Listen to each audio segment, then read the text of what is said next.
अस्सलाम वालेकुम friends, welcome back to top smarties drama serial Sukoon. Hamdan शानजे से मंगनी ख़त्म करने के बाद बहुत ही रिलैक्स है क्योंकि वो चाहता ही यही था कि उनकी मंगनी ख़त्म हो जाए, ये बात शादी तक ना पहुँचे।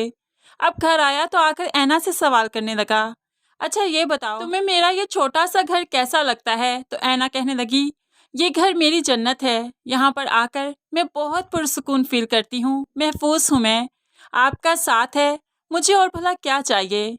हमदान यही सब कुछ तो सुनना चाहता था। वो तो बहुत खुश हो जाता है कि उसे कितना अच्छा जीवन साथी मिला। तो दूसरी तरफ शान से भी तो बहुत मोहब्बत करती है हमदान से। अपने माँ बाप पर गुस्सा करते हुए कहने लगी, मैं इतनी मटेरियलिस्टिक तो नहीं जितना आप लोगों ने मुझे बना दिया। मैं तो सिर्फ हमदान को चाहती हूँ, उनके बगैर तो मैं कुछ भी नहीं। तो अमजद साहिब बेटी के आंसू देखते हुए तड़प उठे और गुस्से से कहने लगे, ऐसे कैसे कर सकता है वो? कल ऑफिस आएगा, उससे बात करूंगा मैं। कितने एहसानात हैं हमारे उस पर, क्या सभी भूल गया? ऐसे में वो अगले दिन ऑफिस जाते हैं कि आज तो हमदान की क्लास लेंगे और उसे मजबूर करेंगे कि वो जाकर शानसे से माफ़ी मांगे। लेकिन यहाँ पर जाकर तो उनके सर से आसमान पैरों तले से ज़मीन खिसक गई कि हमदान ने रिज़ाइन दे दिया। वो तो शॉक्ड हो गए, ऐसे कैसे कर सकता है हमदान? मतलब किस बलबूते पर उसने रिज़ाइन दिया? ये सब कुछ कैसे किया उसने? बहुत ही हैरानगी के आलम में घर आते हैं। आकर अपनी फैमिली से बात की, क्या रिश्ते इस तरह से एक झटके में ख़त्म हो जाते हैं? क्या बात की थी शानसे ने? एक घर का ही तो कहा था, भला कह देता नहीं चाहिए तो बस नहीं चाहिए, ऐसे में रिश्ते ख़त्म कर दिए, ऑफिस छोड़ दिया, ये कोई बात है भला? अब तो शानसे और भी परेशान हो गई क्योंकि पानी सर पर से गुजरता ही जा रहा है। तो रज़ा शानसे की परेशानी में इजाफा ही करता है कि तुम्हें शायद मोहब्बत करनी ही नहीं आई, उसे एतमाद में लेना ही नहीं आया। मुझे देखो कितना खुश है नताशा मेरे साथ। तो फिर शान से भी रज़ा को बातों ही बातों में ऐना का ताना देते हुए कहने लगी, मोहब्बत और दिल लगी में फ़र्क होता है।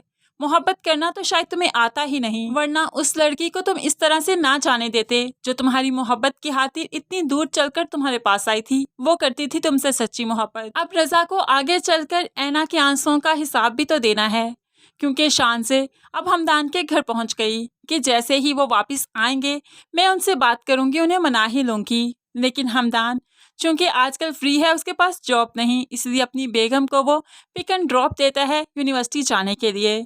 तो आज यूनिवर्सिटी लेकर गया तो साथ इजहार मोहब्बत भी किया।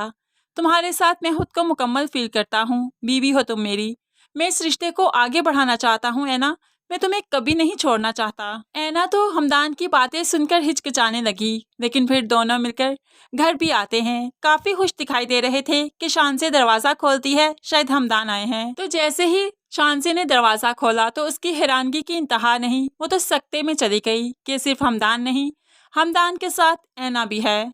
अब यही वक्त है जब हमदान अपनी और ऐना के रिश्ते की सच्चाई बताएगा और फिर सब कुछ बताएगा कि जब वो रज़ा के पास से वापस गई थी तो इस पर कितना मुश्किल वक्त आया था और इसके अलावा मेरे पास कोई रास्ता नहीं था कि इससे निकाह कर लूं।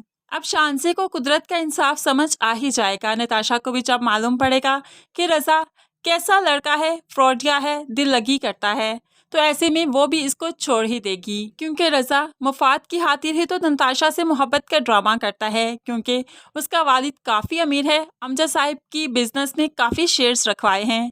जब नताशा और रज़ा का रिश्ता ही टूट जाएगा तो फिर ये लोग सड़कों पर आ ही जाएंगे। तब जाकर अमजद साहिब को पता चलेगा कि जैसे उन्होंने ऐना को धुतकारा था, ऐना को बेइज्जत करके अपने घर से रज़ा की ज़िंदगी से निकाला था, वैसे ही शान से बेइज्जत होके हमदान के घर से उसकी ज़िंदगी से निकल चुकी है। बेशक यही कुदरत का मकाफात है।